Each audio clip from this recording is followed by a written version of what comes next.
When I was 60, I was diagnosed with stage 3 pancreatic cancer. The doctors gave me, at best, 14 months. That was 45 years ago. My name is Barbara Sue. I live alone in a 2-bedroom house in Asheville, North Carolina. I cook my own meals, tend my own garden, walk 2 miles every morning before the neighborhood wakes up, and I haven't asked my children for help with a single thing since I was 75 years old. I left the nursing home they put me in voluntarily against medical advice, and I have not looked back once. I don't want anyone to go through what I did with cancer. That's why I made this video. I am going to tell you everything, the foods, the habits, the things I did that the doctors eventually admitted contributed to what they called, in a published case review, one of the most statistically improbable recoveries in modern oncology. I'm going to tell you the practical things, the things you can start tomorrow, the things that cost nothing and require no prescription. But I'm also going to tell you the part I've kept mostly to myself for a long time, the part that happened in a hospital hallway when I was at my lowest point, the conversation that I believe is responsible for the other 70% of why I'm still here. Most people who hear that part don't know what to do with it. That's fine. You don't have to do anything with it except hear it. You are old enough to decide for yourself what's true. Stay with me until the end. The order of what I'm about to share matters. Each piece connects to the next. What I did wrong first, and for a long time I want to be honest with you in a way that health content rarely is. I spent the first year after my diagnosis doing everything right on paper and continuing to decline. I followed the oncology protocol. I underwent surgery. I went through chemotherapy. I lost 34 pounds. I lost my hair. I read every book I could find. I watched every video, listened to every expert, tried every supplement that a well-meaning friend or a late-night internet search suggested. I drank green juice I couldn't afford and didn't enjoy. I did all of it with the grim, joyless determination of someone checking boxes before the end. And I kept getting worse. I want to be clear. I am not telling you that medicine is wrong. The surgery saved my immediate life. The oncology team at my hospital were dedicated, skilled people who genuinely cared. I am not here to argue against any of that. What I am telling you is that I was putting premium fuel into an engine that had a fundamental problem I hadn't identified yet. And until I identified that problem, nothing else was going to work the way it was supposed to. But let me start with the practical things, because they matter, they are real, and for a large portion of you watching this, they may be exactly enough. The first thing I changed, water before anything else. I was chronically dehydrated without knowing it. My doctor never mentioned it. It wasn't until I read a study, years later, after my recovery, when I was trying to understand what had happened to me, that I learned what dehydration does to a body over 60. Your lymphatic system, the network responsible for collecting and removing cellular waste and damaged DNA, runs almost entirely on water. When you are dehydrated, that system slows. Damaged cells accumulate, inflammation rises, and chronic inflammation, the research is now very clear on this, is one of the primary conditions under which cancer initiates and grows. Here is what I do, and what I did during my recovery, without exception. I keep a full glass of filtered water on my nightstand. The moment my feet hit the floor in the morning, before coffee, before food, before I look at my phone, I drink all of it. 20 ounces, minimum. I add a squeeze of fresh lemon, not for flavor, though I've grown to love it. Lemon peel contains a compound called D-limonene, which has documented anti-tumor activity in laboratory research. I also walk for 30 minutes within the first hour of waking, not a stroll. I walk at a pace where I could hold a conversation but would find it difficult to sing. This matters because movement stimulates lymphatic flow directly. The combination of morning hydration and morning movement, according to research I read from the Karolinska Institute, compounds the cellular cleansing effect significantly. I have done this every single day for over 40 years. I have not missed a day due to illness in longer than I can remember. Make of that what you will. The second thing, I stopped eating sterile food. One of the stranger pieces of advice I received during my illness came from my gastroenterologist, who suggested I be very careful about food safety, given that my immune system was compromised from treatment. The implication was, eat clean, eat cooked, be careful. What no one told me at the time, and what the research has since demonstrated clearly, is that your gut microbiome is your immune system's primary manufacturing facility. When I was eating nothing but soft, processed, pasteurized, thoroughly cooked food, I was starving the microbial community that my body needed most desperately.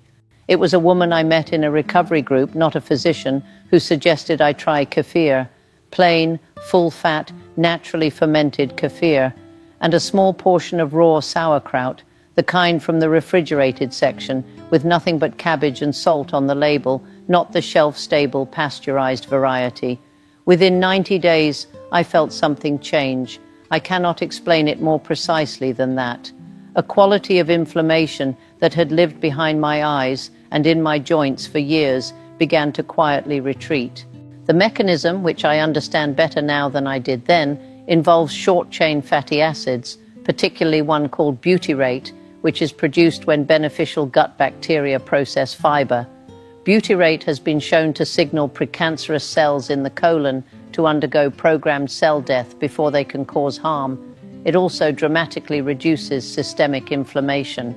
I eat one serving of naturally fermented food every single day. I pair it with garlic or leeks, which feed the beneficial bacteria the fermented foods introduce. This combination is not expensive. It is not complicated. It has been practiced in traditional food cultures around the world for thousands of years. Western medicine is only now beginning to formally study what those cultures apparently understood intuitively. The third thing, I learned to walk as medicine.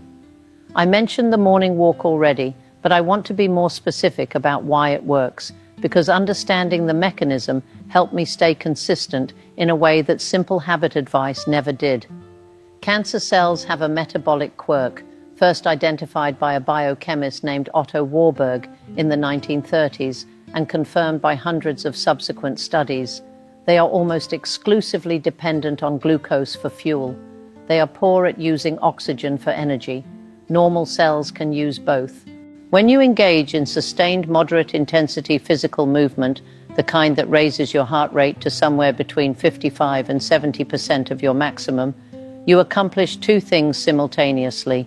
You deplete circulating blood glucose, removing the preferred fuel of cancer cells, and you flood your tissues with oxygenated blood, creating a physiological environment that is actively hostile to cancer cell survival.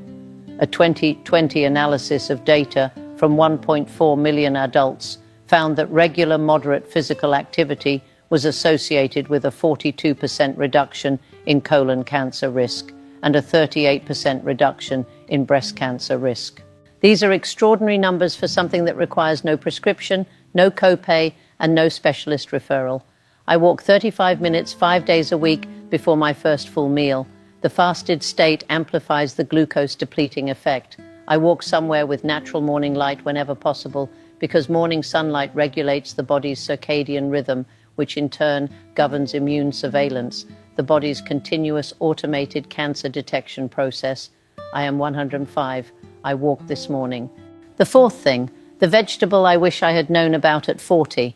If I could go back and give my younger self one specific piece of dietary advice, it would be this. Eat broccoli sprouts, prepared correctly, 3 times a week minimum. The active compound is called sulforaphane. It is found in all cruciferous vegetables, broccoli, Brussels sprouts, cauliflower, cabbage, but most potently in raw broccoli sprouts, which contain up to 50 times more sulforaphane per gram than the mature vegetable. What sulforaphane does inside the body is frankly remarkable. It activates a genetic switch called NRF2, which triggers over 200 protective genes simultaneously. Genes involved in detoxification, antioxidant defense, and the repair of damaged DNA before it can mutate into cancer. Research from Johns Hopkins found this. Research from the University of Illinois found a 52% reduction in bladder cancer risk associated with regular sulforaphane consumption. A study from Roswell Park found that sulforaphane targets cancer stem cells, the particular type of cell that conventional chemotherapy often fails to eliminate, and that is responsible for cancer recurrence. Here is the critical preparation detail that most people get wrong. Sulforaphane is not present in broccoli in its active form.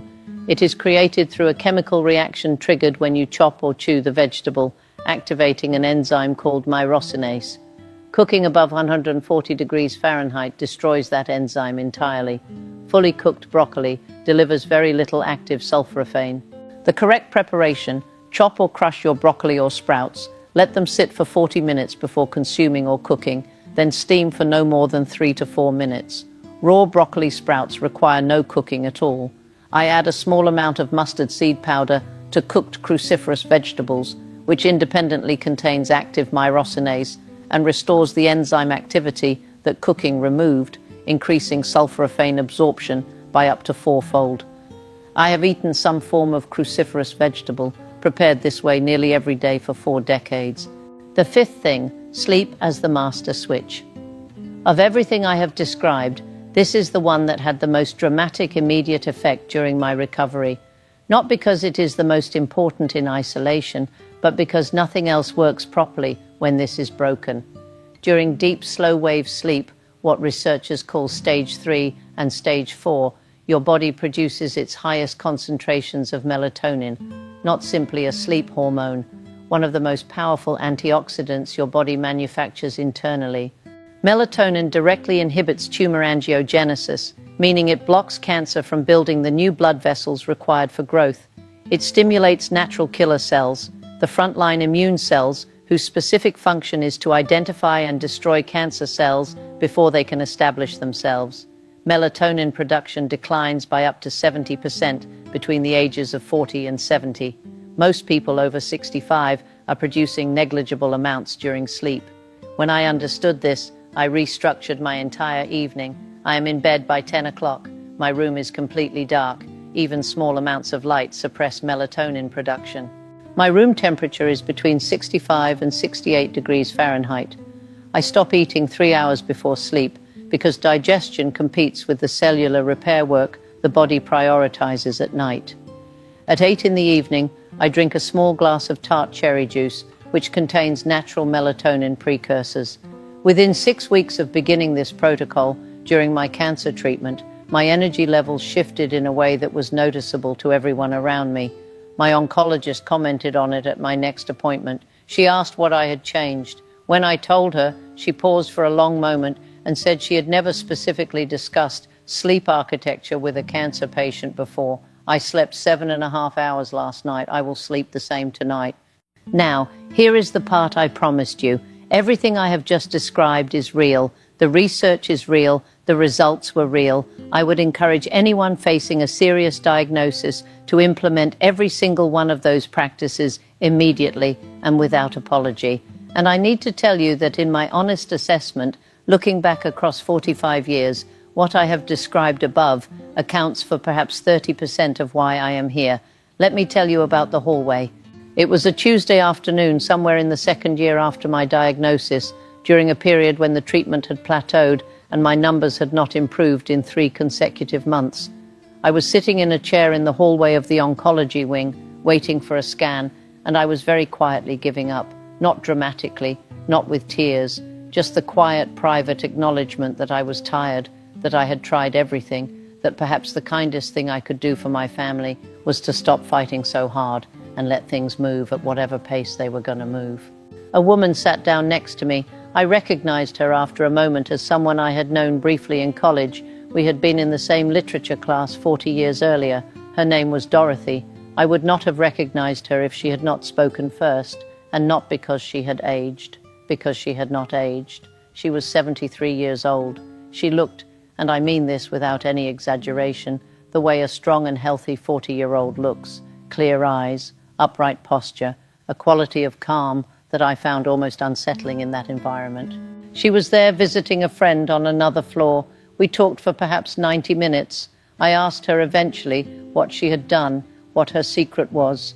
She smiled as though she had been waiting for that question, and she said something I want to try to share with you as precisely as I can remember it. She said, "You understand that your body is not what it appears in the mirror." She said, "If you look through a microscope at the tissue of your hand, you do not see solid matter. You see particles in motion. Look deeper than that, beyond the cellular level, to the subatomic level. And what you see is not even particles anymore. What you see is electromagnetic waves, fields of energy, moving, interacting, constantly changing. She said, your body is, at its most fundamental level, energy. And the physical environment around you, the chair you're sitting in, the walls of this hallway, the space between us, is also, at its most fundamental level, energy. This is not a spiritual claim. This is what physics describes. This is what quantum mechanics demonstrates. She said, given that, there are really only two questions that matter about your health. What kind of waves are you generating? And what kind of waves are you letting into your field? She told me she had been practicing Falun Dafa for 20 years. She did not press it on me. She simply explained what it had meant for her. A set of gentle meditative exercises. Yes, but more fundamentally, a framework for understanding the relationship between thought, energy, and physical reality. The foundational principles, she said, were truthfulness, compassion, and tolerance, not as abstract virtues, but as practical, energetic facts. She explained it this way: anger generates a particular kind of internal state. At the molecular level, the stress hormones produced by chronic anger, resentment, and hostility create an internal environment that suppresses immune function, elevates inflammation, and, as a growing body of research in psychoneuroimmunology is beginning to document, creates the exact cellular conditions under which cancer initiates and proliferates. This is not metaphorical, it is biochemical. But she was pointing at something deeper than the biochemistry. She said, think about the life you have lived up to now. Be honest with yourself. How much of your mental life has been spent in conflict? Not necessarily conflict you expressed outwardly, internal conflict, the running tape of resentment, the relationships that never resolved, the sense that life had not given you what you deserved, the quiet anger at specific people who, years later, still occupy mental real estate they were never invited to keep. I sat with that for a moment. I had lived, I realized as she said it, in a state of nearly continuous low-grade conflict for most of my adult life, with colleagues, with my former husband, with relatives who had disappointed me, with myself, perhaps most of all. I had never acted beyond the limits of what was socially acceptable. I had never considered myself an angry person, but the tape had been running. Every perceived slight, every unmet expectation, every relationship that had ended in a way that still, decades later, did not feel resolved. It had all been stored somewhere, playing on repeat, quietly consuming energy that my body needed for other purposes. Dorothy said, when I began this practice, I began to understand that those thoughts were not passive, they were generative. Every thought of resentment, envy, or bitterness, regardless of whether it was justified, regardless of whether the other person deserved it, was creating a wave that I was sending into my own field. And at the molecular level, that wave was returning, not as punishment, as physics, as simple cause and effect at a scale we don't normally think about. She said, conversely, genuine kindness, not performed kindness, not strategic kindness, but the real internal state of compassion for other human beings, including the ones who have hurt you, generates a different kind of wave entirely. And that wave also returns. I went home that evening and I lay in the dark for a long time, and I thought about my life as honestly as I ever had. I thought about my former husband and the ways I had held on to that resentment for 15 years like something precious I was owed. I thought about a colleague who had, in my view, treated me unfairly early in my career, and how I had quietly nursed that grievance for decades. I thought about my mother, who had died before I could tell her the things I should have said. I thought about myself, the version of me that had never believed she was quite good enough, quite loved enough, quite lucky enough. And I began, slowly and imperfectly, and without any dramatic moment of resolution, to let it go. Not because the grievances were illegitimate, some of them were entirely legitimate, not because forgiveness meant that what had happened was acceptable, but because I finally understood, in a way that felt physical rather than philosophical, that the person those thoughts were harming was me, that I was the one who had been living inside them. I began to practice what Dorothy had described. I did not become a different person overnight. I am not telling you I found some perfect peace and was immediately healed. What I am telling you is that over the following 12 months, something in my body changed. My inflammation markers improved in ways my oncology team could not fully explain against the backdrop of my treatment plan. My energy returned. My scan results at the 1-year mark showed something that prompted my oncologist to use the word she had previously told me she was hesitant to use, remission. And then, at the 2-year mark, a word she said she had genuinely not expected to say, clear. I am not asking you to believe that thought created this outcome by itself. I believe the food mattered. I believe the sleep mattered. I believe the walking and the water and the sulforaphane all played real roles in a real biological process. What I am asking you to consider is that you may be working very hard on 30% of the problem. The other 70% is quieter. It does not come in a supplement bottle. It does not have a clinical trial yet, though the field of psychoneuroimmunology is moving faster than most people realize. It does not show up on the list of recommendations your doctor gives you, not because your doctor is wrong, but because medicine, for all its brilliance, is still learning to study the places where consciousness and biology intersect. Dorothy lived to 94. She looked younger at 90 than most people look at 60. She told me the last time we spoke that she had not been ill, not with anything, in over 30 years. I believe her. I have no scientific framework that fully accounts for her. I have only the evidence of my own life, which is now 105 years long and still, on most mornings, feels like it has more ahead of it than behind.